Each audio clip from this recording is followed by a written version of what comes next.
So మనకి ఇది వరకు ఎక్కడి వరకు అయిందంటే functions, parameters, arguments, return statement అది ఎట్లా ఉంటుందని చెప్పుకున్నాం. సో నెక్స్ట్ వచ్చేసి ఆరో ఫంక్షన్స్. ఆరో ఫంక్షన్స్ ఏంటంటే ఫంక్షన్స్ని షార్ట్గా రాస్తాం. Okay, it is a shorter way to right A function. ఇది ఎట్లా రాస్తామంటే ఫస్ట్ మనం నార్మల్గా ఫంక్షన్ ఎట్లా రాస్తామో చూద్దాం. ఏదైనా ఫంక్షన్ రాసే ముందు ఏం చేస్తాం, ఫంక్షన్ కీవర్డ్ రాస్తాం, ఫంక్షన్ నేమ్ రాస్తాం, దాని తర్వాత ప్యారంథెసిస్ పెట్టేసి దాని తర్వాత ఈ కర్లీ బ్రాసెస్ పెట్టేసి కర్లీ బ్రాసెస్లో మనం కోడ్ రాస్తాం. ఆ ఫంక్షన్ ఎగ్జిక్యూట్ చేయాలంటే ఆ ఫంక్షన్ నేమ్తో కాల్ చేస్తాం. ఓకే, సో ఇది నార్మల్గా ఫంక్షన్ సింటాక్స్. సో ఆరో ఫంక్షన్ సింటాక్స్ ఏంటంటే ఈజీగా ఉంటుంది. ఈ ఆరో ఫంక్షన్ సింటాక్స్ ఎట్లా రాస్తాం అంటే ఫంక్షన్ నేమ్ ఉంటుంది కదా, దాన్ని మనం వేరియబుల్గా తీసుకుంటాం. కాన్స్ట్ ఇప్పుడు నేను దీన్నే ఆరో ఫంక్షన్గా రాస్తాను చూడు. ఇది ఉంది కదా, ఈ ఫంక్షన్ ఉంది కదా, నార్మల్ ఫంక్షన్, దీన్నే ఆరో ఫంక్షన్ లాగా ఎట్లా రాద్దామో చూద్దాం. కాన్స్ట్, సో ఫంక్షన్ నేమ్ని మనం ఒక వేరియబుల్ లాగా తీసుకోవాలి. ఇంకా const multiply equals to A comma B, ఇవి పారామీటర్స్ నార్మల్గా. దీని తర్వాత మనం ఒక ఆరో సింబల్ పెట్టేస్తాం. ఆరో సింబల్ పెట్టేసి ఈక్వల్స్ టు ఉండాలి. చెప్తాను నేను అది ఎట్లా అనేది చెప్తాను. ఏ ఇంటూ బి మనం ఇక్కడ ఒక లాజిక్ రాసిస్తాం. సో దీన్ని ఎగ్జిక్యూట్ చేయడం, మనం రిటర్న్ స్టేట్మెంట్ యూజ్ చేస్తున్నాం కదా, రిటర్న్ స్టేట్మెంట్ యూజ్ చేస్తే దాన్ని కాల్ చేయాలి. కాల్ చేసి ఒక వేరియబుల్లో స్టోర్ చేయాలి, రైట్? లేకపోతే డైరెక్ట్ కన్సోల్ డాట్ లాగా పెట్టేసి అందులో కూడా మనం పెట్టేయచ్చు. ఓకే, సో ఈజీగా ఉండడానికి నేను మళ్ళీ ఒక వేరియబుల్ తీసుకుంటున్నాను. ప్రొడక్ట్ ఈక్వల్స్ టు మల్టిప్లై పెట్టేసి 5,3. సో ఇది మనకి ఆరో ఫంక్షన్ ఇట్లా ఉంటుంది. సో మనకి నార్మల్గా ఫంక్షన్ ఎట్లా రాస్తాం, ఏ కామా ఇటు రైట్ సైడ్గా ఆరో మార్క్, ఈ ఆరో మార్క్ ఉంటేనే నాకు ఆరో ఫంక్షన్.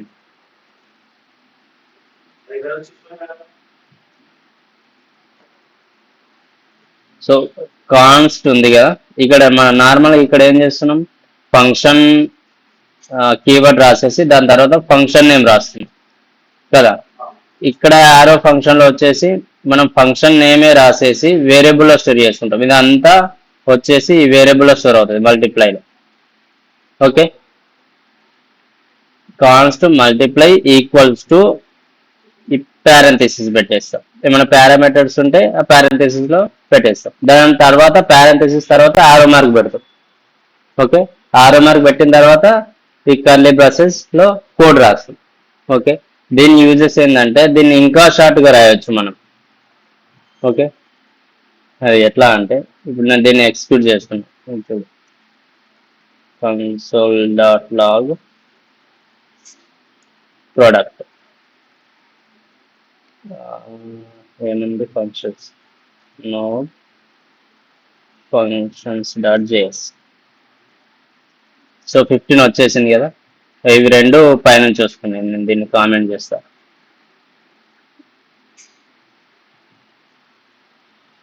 ఇంకోటి ఎక్కడి నుంచి వచ్చింది, రైట్. సో ఇది ఒకవేళ మనకి ఒకే పారామీటర్ ఉంది అనుకో.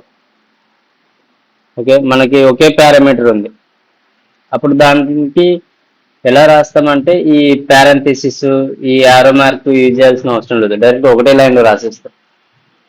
ఓకే, అది ఎట్లా చూద్దాం. ఇప్పుడు కాన్స్ట్ యాడ్ నమ్ అని పెట్టేస్తాం. Okay, equals to A comma B.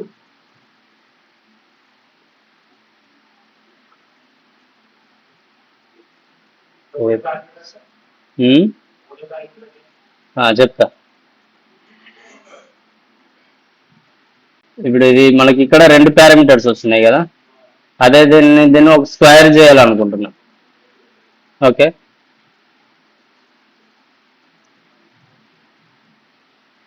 ఏదైనా ఒక నెంబర్ని స్క్వేర్ చేయాలనుకుంటున్నా. నార్మల్ ఎట్లా రాస్తాం,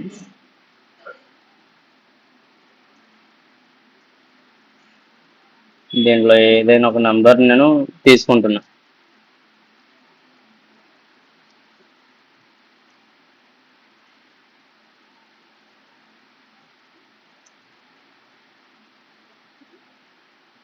సో ఇక్కడ ఏం జరుగుతుందంటే,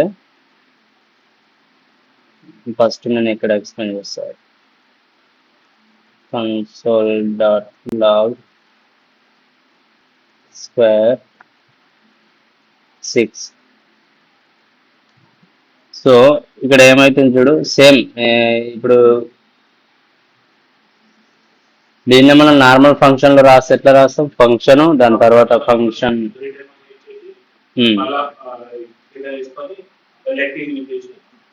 చేస్తాం. కానీ ఇక్కడ ఏమైతుంది, దీంట్లో అయిపోయింది, ఇప్పుడు ఇంతలోనే అయిపోయింది. దీన్ని చూద్దాం.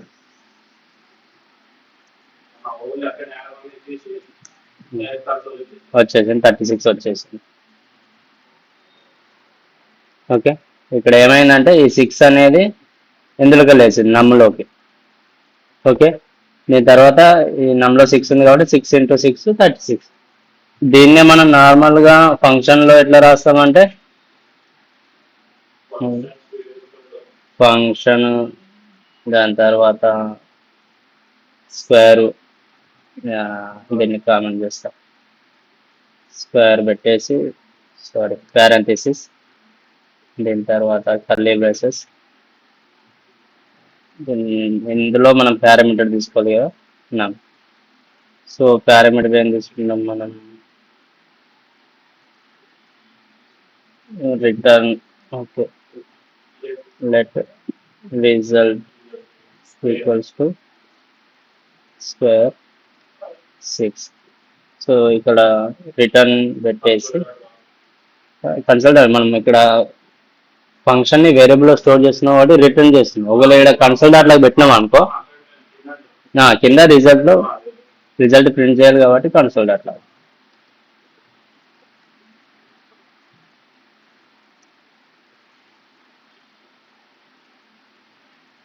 రిజల్ట్ ఇదంతా మనం నార్మల్ ఫంక్షన్ రాస్తాం.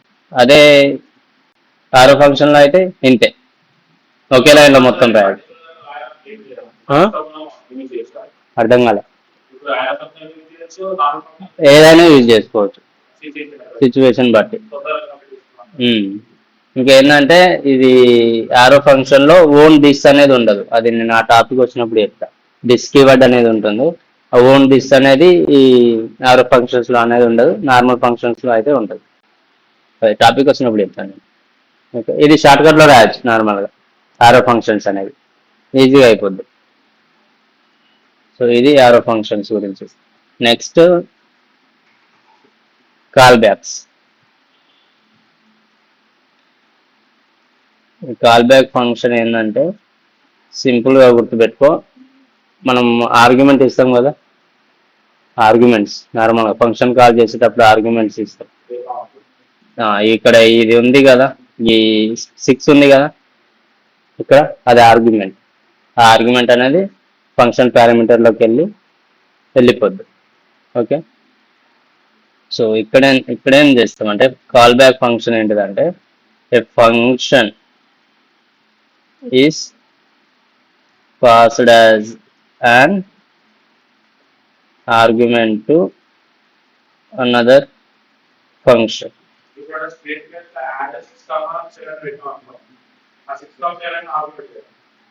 ఇక్కడ 6,7 అనేది ఆర్గ్యుమెంట్. ఇట్లా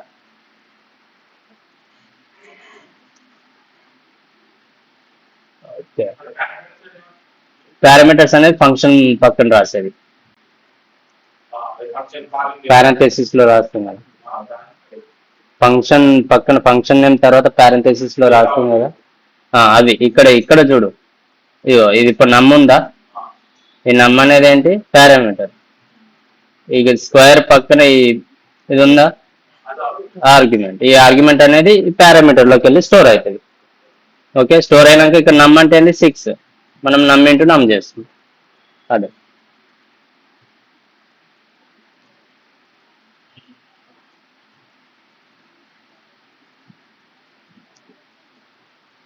ఇప్పుడు కాల్ బ్యాక్ ఫంక్షన్ ఏంటిదంటే a function is passed as an argument to another function. A function is passed as an argument to another function. Simple గా చెప్పాలంటే ఫంక్షన్ ఇన్సైడ్ ఫంక్షన్.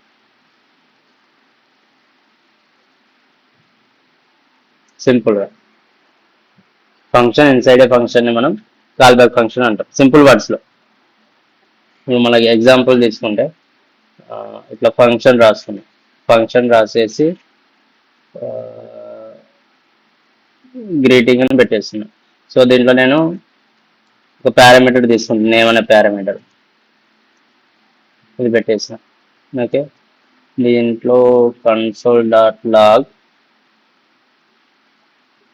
హలో, దాని తర్వాత ఏమొస్తుంది నేమ్. ఓకే, సో నెక్స్ట్ ఇంకో function రాస్తున్నాం, function process user పెట్టేసి ఇక్కడ నేను కాల్ బ్యాక్ ఇస్తున్నా. ఈ కాల్ బ్యాక్ అనేది కూడా ఒక పారామీటర్. ఓకేనా, అక్కడ కాల్ బ్యాక్ బదులు ఏదైనా ఇవ్వచ్చు, నేను కాల్ బ్యాక్ అని నార్మల్గా రాసుకున్నాను. నేను చూపిస్తా ఇది ఎట్లా ఉంటుందని. కాన్స్ట్ నేమ్ ఈక్వల్స్ టు అది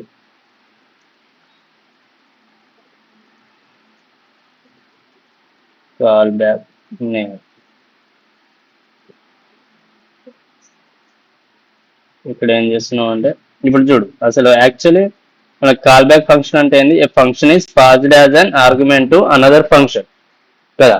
అంటే నార్మల్గా మన లాంగ్వేజ్లో చెప్పుకోవాలంటే ఒక ఆర్గ్యుమెంట్ అనేది ఒక ఫంక్షన్ అనేది ఇంకో ఫంక్షన్లోకి ఆర్గ్యుమెంట్గా మనం పెడుతున్నాం. ఒక ఫంక్షన్ని ఇంకో ఫంక్షన్లోకి ఆర్గ్యుమెంట్గా యూజ్ చేస్తున్నాం. ఒక ఫంక్షన్ని ఇంకో ఫంక్షన్లో ఆర్గ్యుమెంట్గా యూజ్ చేస్తున్నాం. అది ఇప్పుడు చూడు, ఇక్కడ నేను దీన్ని ఎట్లా కాల్ చేస్తున్నా అంటే process user greeting.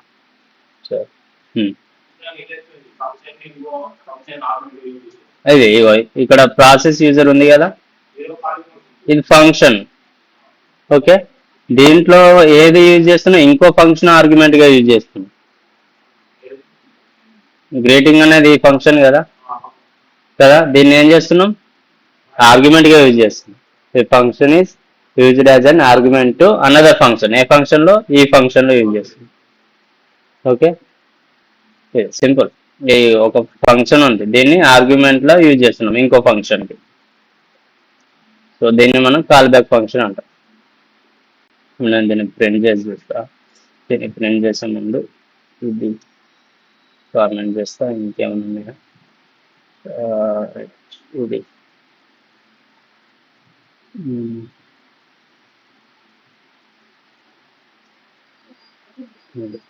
Okay, so నేను దీన్ని ప్రింట్ చేస్తున్నా. ఇక్కడ హలో అజయ్ ప్రింట్ అయింది. ఈ హలో అజయ్ ఎట్లా వచ్చిందో చూద్దాం. ఇక్కడ ఏమైంది, ఫస్ట్ ఇది కాల్ అయింది. ఓకే, ఇది కాల్ అయినాక మనకి ఇక్కడికి వచ్చేసింది ఇది. ఓకే, నేమ్ ఏముంది అజయ్. ఓకే, నేమ్ ఏముంది అజయ్. మళ్ళీ దీన్ని కాల్ బ్యాక్ చేస్తున్నాం, ఇది ఉంది కదా. ఇప్పుడు దీనిలోకి నేమ్ వెళ్ళింది.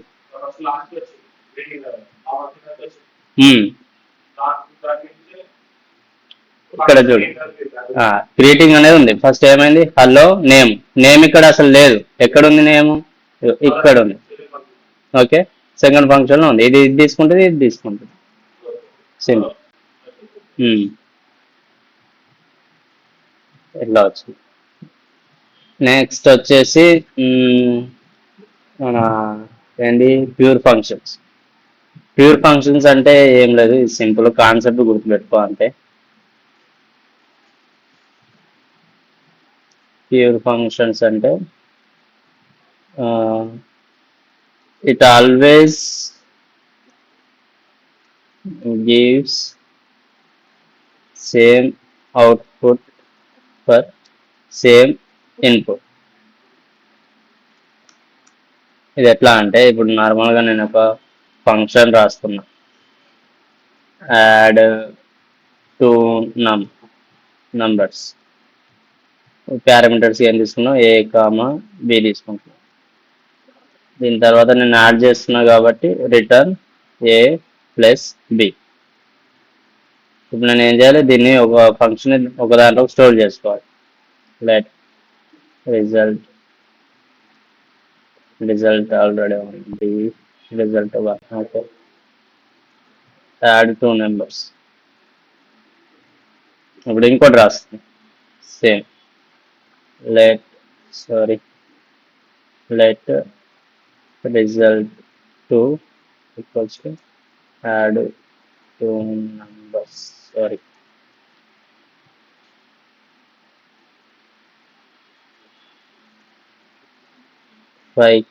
3. ఇక్కడ ఏంది చూడం, మనకి ఇక్కడ అవుట్పుట్ 8 వస్తుంది, ఇక్కడ అవుట్పుట్ 8 వస్తుంది. Okay, same output for same input ఏమి ఇస్తున్నాం మనం, 5, 3. ఓకే, అవుట్పుట్ ఏమి వస్తుంది, 8 వస్తుంది. ఎన్నిసార్లు ఇట్లా చేసినా 8 వస్తుంది. నువ్వు 3 టైమ్స్ ఇచ్చినా కానీ 8 వస్తుంది. 8 అని వస్తుంది. చూద్దాం ఇది ఎక్కడ ఉంది, దీన్ని కామెంట్ చేస్తాను.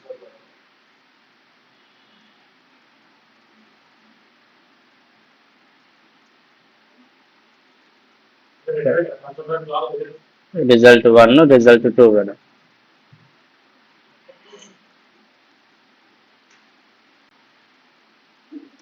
రిజల్ట్ 2. ఓకే, నేను దీన్ని ప్రింట్ చేస్తున్నా. 8 సేమ్ ఇన్పుట్కి సేమ్ అవుట్పుట్ వస్తుంది. దీన్ని మనం ప్యూర్ ఫంక్షన్స్ అంటాం. ఓకే, ఒకవేళ మీ pure functions, not pure functions ఎట్లా చేస్తామంటే, ఇప్పుడు ర్యాండమ్ నెంబర్ ఉంది ఒకటి, ఫర్ ఎగ్జాంపుల్ ఎట్లా తీసుకుంటా అంటే ఫంక్షన్ ర్యాండమ్ నంబర్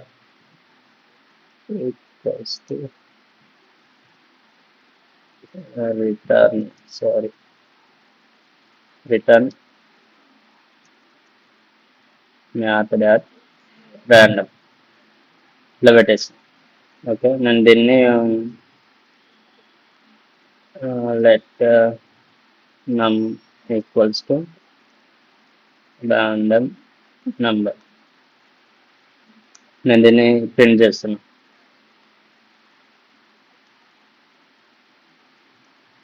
ఇప్పుడు చూడు, నేను ఫస్ట్ టైం ప్రింట్ చేస్తా.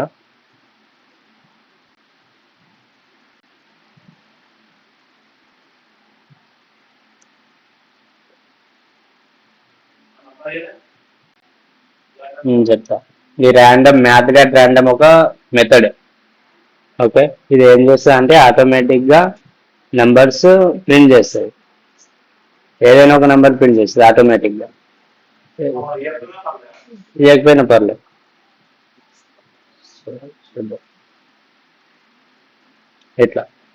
ఇక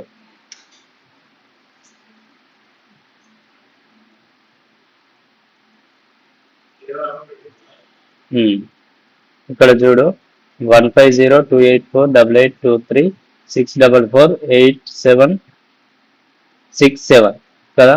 మళ్ళీ ఇక్కడ చూడు, 150284823644877.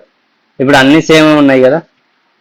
ఓకే, ఇప్పుడు ఇది ప్యూర్ ఫంక్షన్, మనం ఓన్లీ దీన్నే రిటర్న్ చేస్తున్నాం, ఏదైతే ఉందో, ఏదైతే స్టోర్ అవుతుందో దాన్నే రిటర్న్ చేస్తున్నాం. ఓకే, ఇప్పుడు ఒకవేళ నేను ఇలా చేసిన అనుకో, నేను దీన్నే కాల్ చేస్తున్నాను, దీన్ని ఫంక్షన్ని console.log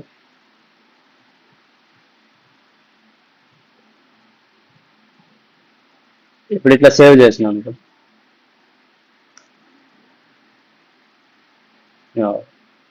సరే 8 వచ్చింది. ఇప్పుడు ఈ నెంబర్ వచ్చింది కదా. ఓకే, కన్సిడర్ ర్యాండమ్ నెంబర్ చేస్తే ఈ నెంబర్ వచ్చింది. మళ్ళీ నెక్స్ట్ టైం చేస్తే ఇదే నెంబర్ రావాలి. అట్లా వస్తుందా రాదా చూద్దాం. అట్లా రాకపోతే అది సింపుల్ ఫంక్షన్ కాదు, ప్యూర్ ఫంక్షన్ కాదు. సేమ్ వస్తాయి.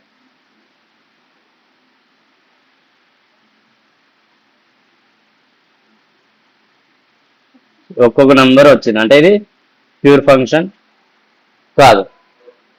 ఓకే, ప్యూర్ ఫంక్షన్ అంటే సేమ్ ఇన్పుట్కి సేమ్ అవుట్పుట్ రావాలి.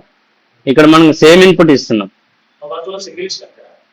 ఫస్ట్ సింగిల్ ఇచ్చినాం, నమ్లో స్టోర్ చేస్తున్నాం, అప్పుడు అది నమ్ వాల్యూనే వస్తుంది, సింగిల్ వాల్యూనే వస్తుంది. ఇక్కడ మనం ర్యాండమ్ నెంబర్ని డైరెక్ట్గా కన్సోల్లో యూజ్ చేస్తున్నాం. సో సేమ్ ఇన్పుట్ ఇస్తున్నాం, అవుట్పుట్ మాత్రం వేరే వస్తుంది, మళ్ళీ వేరే వస్తుంది.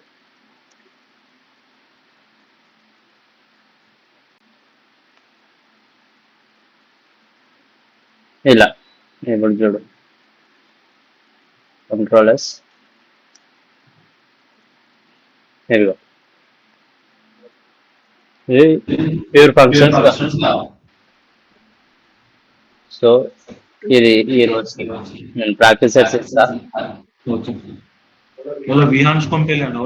ప్రభాకరన్ ఉన్నా ఉన్నా